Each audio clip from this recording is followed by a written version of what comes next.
My ex-husband emailed me at 2 in the morning begging me to save him from my little sister. My current husband was the one who saw it first. The alert lit up my phone on the nightstand. I was 5 months pregnant and already sleeping badly. My hips hurt. The baby kicked every time I found a comfortable spot.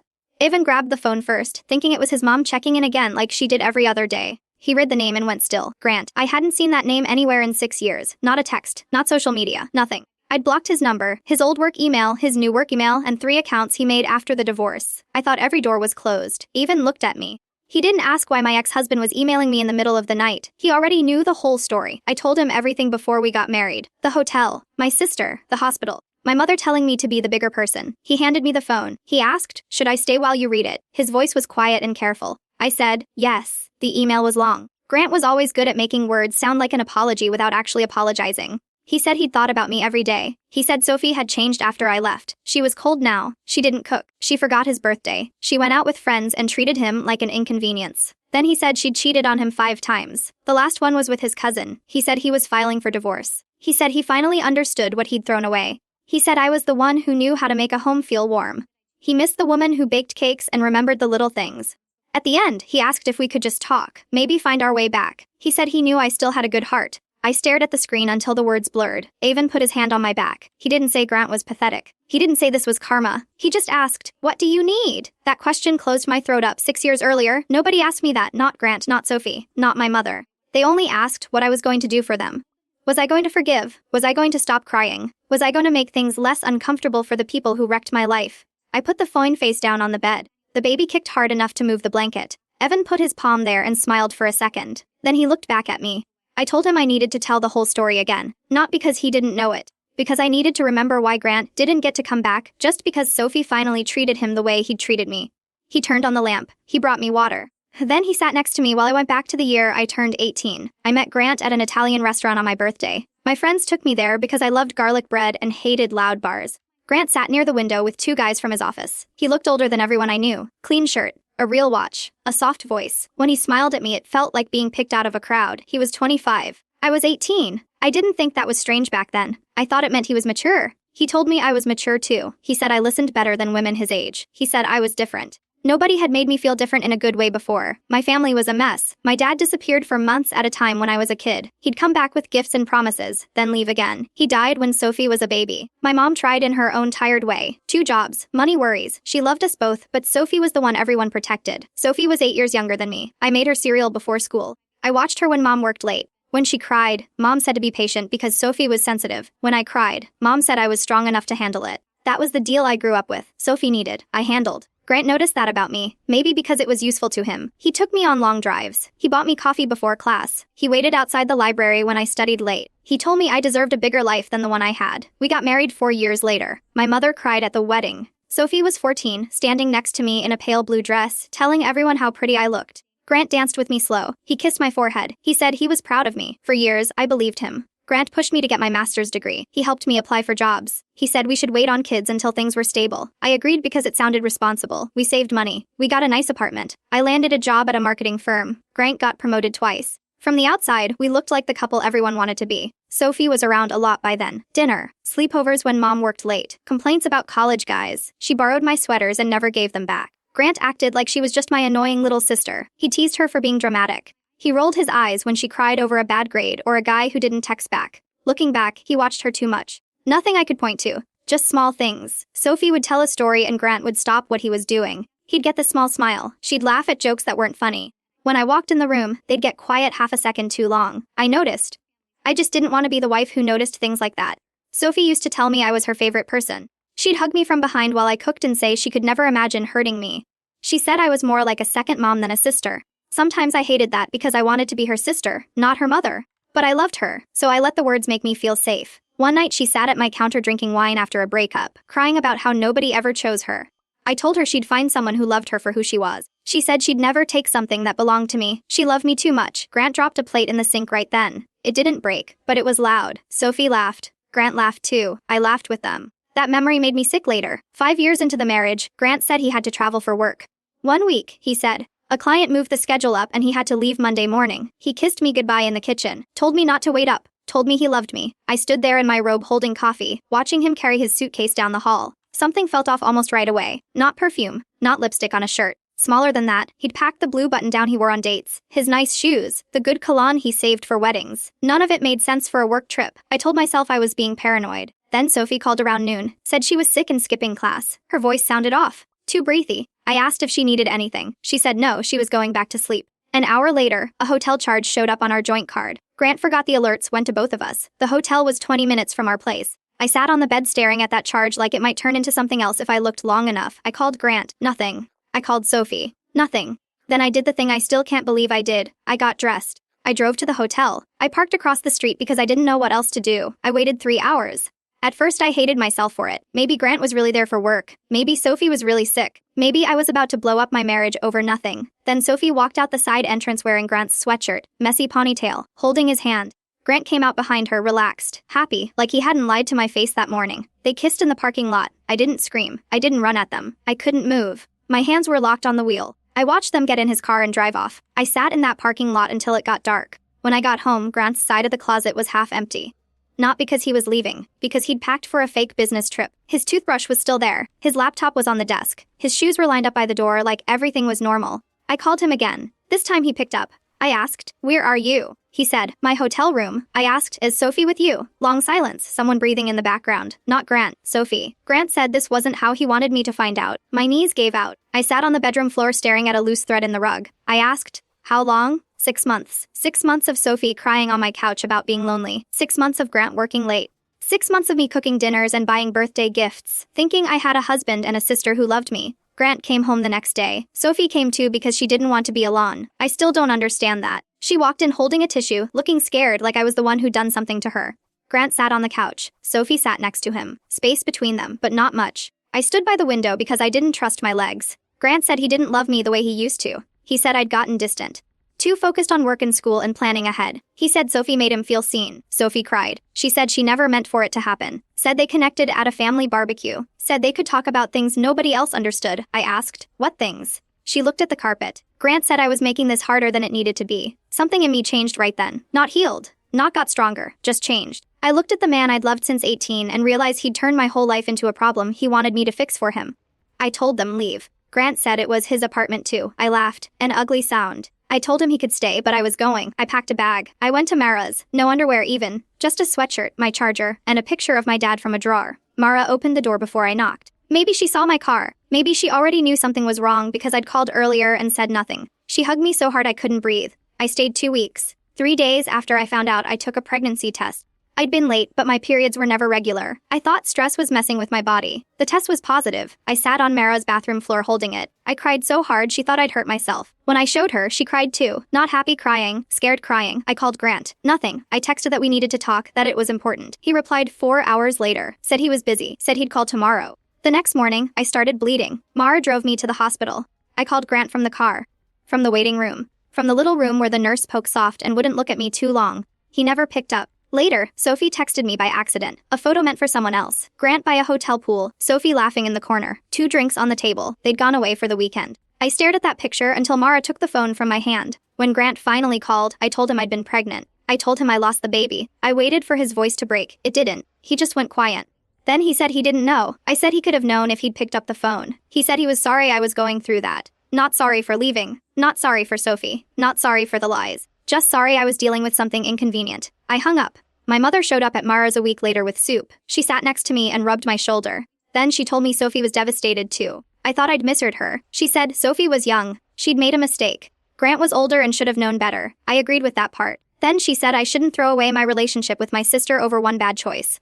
I asked, what relationship? My mother looked offended. She said family was family. She said I was being dramatic. She said I'd always been the strong one and Sophie needed grace. I asked, where was my grace when I was in the hospital calling my husband while he was with my sister? She started crying. Said I was cruel for bringing that up. That was when I understood something else. My whole life, I got rewarded for taking pain quietly.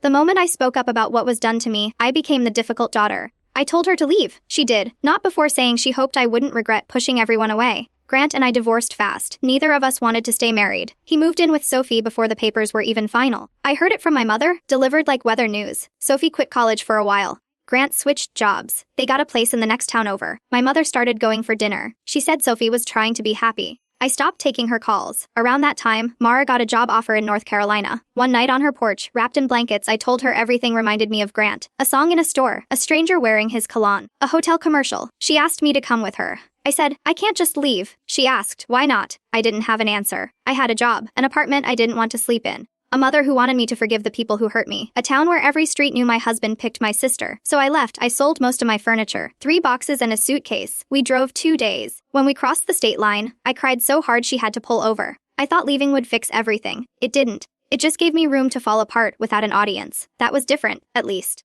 For the first year, I worked and went home. I made friends slowly. I saw a therapist because Mara booked the appointment and said she'd sit in the waiting room if I needed. I didn't trust men. I didn't trust women who were too nice too fast. I didn't trust my own judgment. Then I met Evan at a bookstore. He was standing in the travel section looking lost. I was reaching for a book on a top shelf. He offered to help. I almost said no. Then my arm hurt, so I said yes. He handed me the book. No flirting, no asking for my number. He just said he was planning a trip to Seattle and had no idea what he was doing. I told him, the guide in your hand is for Oregon. He looked at the cover and laughed at himself. That was it. 2 weeks later, same bookstore. He asked if I'd found my book. I had. He said he made it to Seattle without ending up in Oregon by accident. We got coffee, then more coffee. Evan never pushed. The first time he asked about my family, I froze. He noticed and changed the subject without making me explain. Months later, I told him about Grant and Sophie. I expected disgust. I expected him to ask how I didn't see it coming. Instead, he said it wasn't my fault. I cried in the middle of a diner. Evan never promised he'd never hurt me. No big speeches. He showed up when he said he would. He remembered I hated being surprised from behind. He asked before touching me when I was upset. He sat through my nightmares without demanding to know what they were about. When he proposed, it was at home. No crowd. He made dinner, put on a playlist I loved, and got down on one knee in our tiny kitchen. He said he knew trust was hard for me. He wasn't asking me to be unafraid. He was asking if I'd let him keep choosing me. I said, yes, before he finished. We got married at the courthouse. Mara, his parents. His mom brought flowers. His dad cried harder than anyone. Burgers and fries by the river after simple, quiet. Mine. By the time Grant emailed me, Evan and I had been married a year. The nursery was painted pale yellow. Evan already built a bookshelf because our daughter would need somewhere to keep the books he planned to buy her. My life wasn't perfect, but it felt safe. That was why the email hit so hard. Grant wasn't just asking to talk. He was reaching into a life he had nothing to do with. Like the 6 years between us were a short break. Like I'd been frozen somewhere, waiting for him to get tired of my sister. I read his email 3 more times that night. The next morning I made pancakes because I didn't know what else to do with my hands. Evan sat at the table pretending to read the news, giving me space without leaving me alone. I told him I wanted to reply. He asked, do you want help writing it? I said, no, the words had to be mine. I opened a new message, typed his name, sat there 20 minutes staring at the blinking cursor. I told him I was sorry his life was unhappy, but I wasn't the one who could fix it. I told him the woman he remembered spent years trying to earn love from people who only valued her when she made their lives easier. That woman changed the day I lost a baby while he and my sister drank beer by a hotel pool.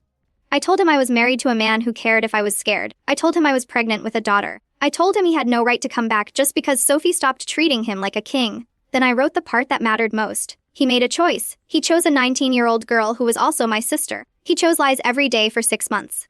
He chose not to answer when I called from a hospital.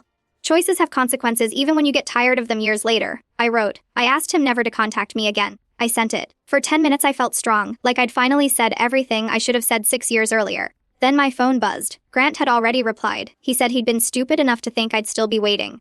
He understood now I'd moved on. Then he wrote that no matter what, I'd always be his baby girl. I felt sick. He used to call me that at 18. Back then I thought it was sweet. Reading it at 33, pregnant with Evan's child, it felt like something dirty crawling across my skin. I blocked him. I thought that was the end. 4 hours later, an email from my mother. Subject line, congratulations. I knew before I opened it. She was thrilled to hear I was pregnant. She'd always wanted another grandchild. She hoped we could put the past behind us for the baby's sake. She told Sophie, and Sophie was excited to be an aunt.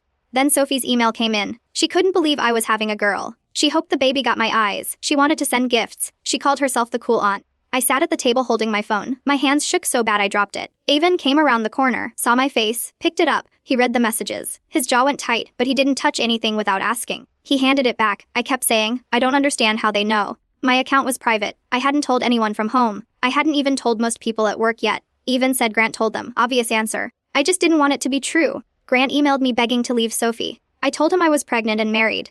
Then he took that straight to the woman he claimed had ruined his life. Maybe to hurt Sophie. Maybe to hurt me. Maybe he just wanted everyone fighting so he could feel important again. It didn't matter why. He'd done it. I cried so hard I couldn't catch my breath. not because I wanted my mother or Sophie back in my life. I didn't. I cried because I'd worked so hard to build a life they couldn't reach. New state, new number, quiet and safe. One email made me feel 18 again, even held me on the kitchen floor. He didn't say it would be okay, because he knew I hated empty promises. He said we'd save every message, block every address. His uncle was a cop and his friend was a family lawyer, and we could ask questions without doing anything we weren't ready for. Then he said nobody gets access to me or our daughter just because they decide they want it.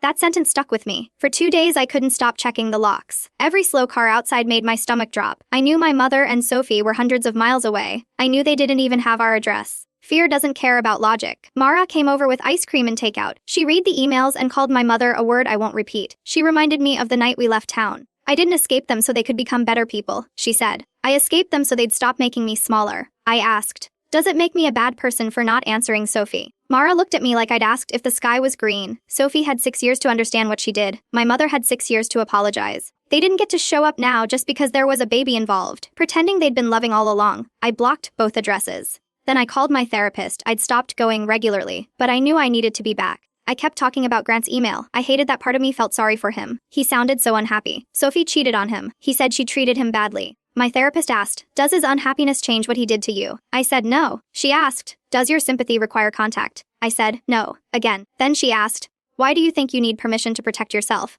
I had no answer for that either. 3 weeks passed with no more messages. I started sleeping better. Avon and I took a prenatal class. He put the practice diaper on backward and laughed at himself. He said he was better at building shelves than raising tiny humans, but he'd learn. One Saturday, his parents came to paint a mural in the nursery. His mom did little clouds. His dad did a crooked yellow sun and insisted that was on purpose. I stood in the doorway with my hand on my stomach and felt something I hadn't felt in a long time, surrounded, not trapped. Surrounded. That afternoon, an email came from an address I didn't know. I almost deleted it. Then I saw Sophie's name at the bottom. I opened it. She was sorry. She knew I didn't owe her a response. She said Grant told her about the pregnancy after I turned him down, and at first she'd been angry at me, thinking I'd reached out just to hurt her. That was Grant's version. Then she said she'd seen my reply. Grant left his laptop open. Sophie read all of it. She saw him beg me to come back. She saw him call her stupid. She saw him complain that she didn't cook and didn't remember his birthday. She saw him say I was the only woman who knew how to take care of him. Sophie wrote that she finally understood she hadn't won anything. Grant made her feel chosen at 19. She thought taking him from me proved she mattered more. He told her I never appreciated him, that I'd be fine without him. She said she was ashamed of how easily she believed whatever made her feel powerful. She admitted the cheating. She admitted other men because being with Grant stopped feeling special almost right away. Every time he complained about me, she got angry because he was still thinking about me. The cousin wasn't even about love. It was about hurting Grant before he could hurt her first. I read it twice. Part of me wanted to write back. I wanted to ask how any of that explained anything. She wasn't a confused teenager anymore. She was 25. I wanted to ask if she remembered the wine nights on my couch. The way I held her after breakups. The way she looked me in the eye and said she loved me too much to hurt me. I didn't reply. Her shame wasn't a bridge back to me. 2 days later, my mother used a different address. Sophie was having a hard time. Grant was moving out. Sophie needed her sister. I should understand now how painful betrayal was since Sophie had been betrayed too. I laughed out loud. A real laugh. It startled Evan. I told him my mother thought Sophie getting cheated on by the man she helped cheat with made us even. Evan looked furious. He asked, do you want me to respond? I said, no. This time I wrote one message. Not to Grant, not to Sophie. To my mother. I told her I understood betrayal better than anyone in that family. I understood it when my husband left me for my little sister. I understood it when I lost a pregnancy and neither of them picked up the phone. I understood it when my own mother came to comfort me and turned the conversation into Sophie's feelings. I wasn't available to help Sophie heal from a life Sophie helped create. I told her not to contact me again. I blocked that address too. I waited for the guilt after. I expected to feel horrible. I expected to hear her voice calling me cold. Instead, I felt tired. A clean kind of tired. Like I'd finally put down a box I'd been carrying for years without knowing it. Grant tried one more time. A letter sent to Mara's old address that he found through some public record. The new tenant knew her cousin and passed it along. When Mara handed it to me, I almost threw it out and opened. Avon asked, do you want me to toss it? I said, no. I wanted to know what Grant still thought he could say. 3 pages. Sophie had moved out. Their apartment was empty and quiet. He remembered every birthday cake I made him. The dress I wore on our honeymoon.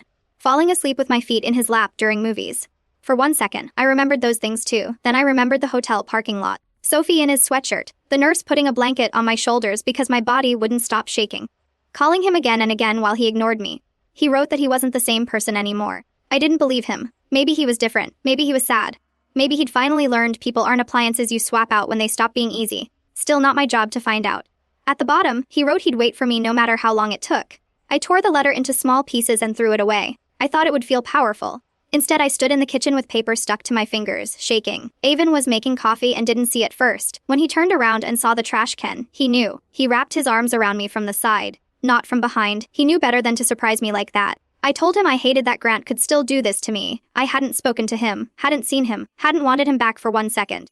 But a few pages of memories and suddenly I was back in that hallway, back in the hospital waiting room with the phone in my hand. Avon said trauma didn't care about calendars. 6 years was a long time, but it didn't erase what happened. Being affected by it didn't make me weak. It made me human. I cried into my coffee. Then I asked him something I'd been scared to ask. Do you ever worry I'll compare you to Grant forever? He looked surprised. He sat across from me and took both my hands. He said he didn't think about competing with Grant. Grant was something that happened to me, not part of what we were building. I didn't have to prove I was over it every day. I just had to keep being honest when it hurt.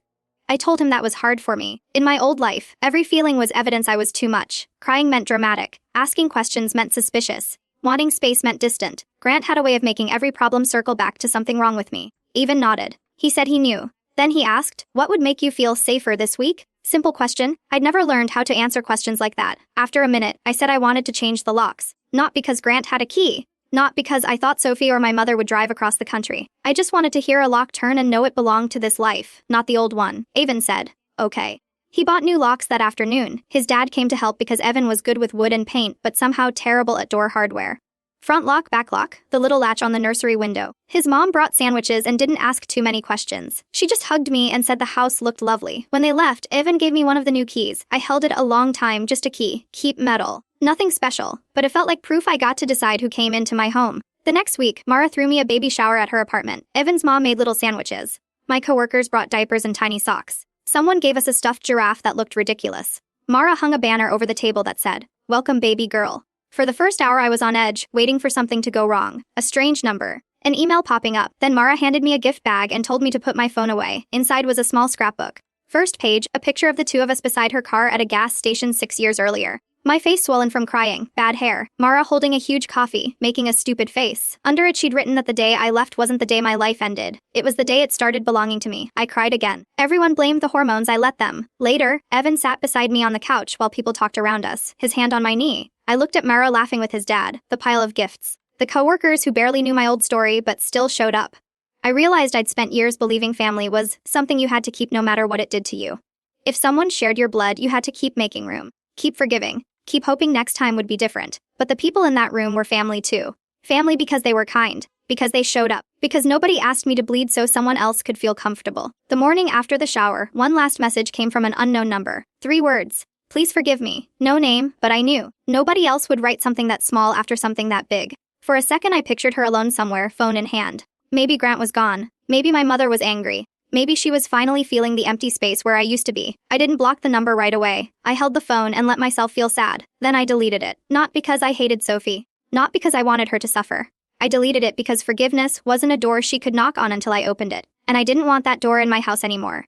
That night, Evan and I sat on the nursery floor. The paint smell was mostly gone. The crib was against the wall. The bookshelf he built was already full of books from his parents and Mara and people from work. He asked, "Are you okay?" I told him, "I'm sad. Not for Grant. Not even for Sophie. Sad for the girl I used to be. The one who thought being loved meant being needed. The one who thought an older man choosing her proved she mattered. The one who would have forgiven anything if someone just promised not to leave." Evan took my hand. He said she got me here. I looked at him. He shrugged. Maybe she made bad choices because she didn't know she deserved better. But she still got out. She still called Mara. She still moved. She still let herself be loved again. That made me cry. Quiet this time. The baby kicked. Evan put his hand on my stomach. We sat there until the room went dark. My daughter was born 2 months later. Dark hair, a loud cry. Evan cried when he held her. His mom cried. His dad cried. Mara cried so hard the nurse brought her tissues. I didn't tell my mother. I didn't tell Sophie. I didn't tell Grant. The first few weeks I barely slept. I learned newborns make strange little noises all night. I learned to warm bottles with one hand.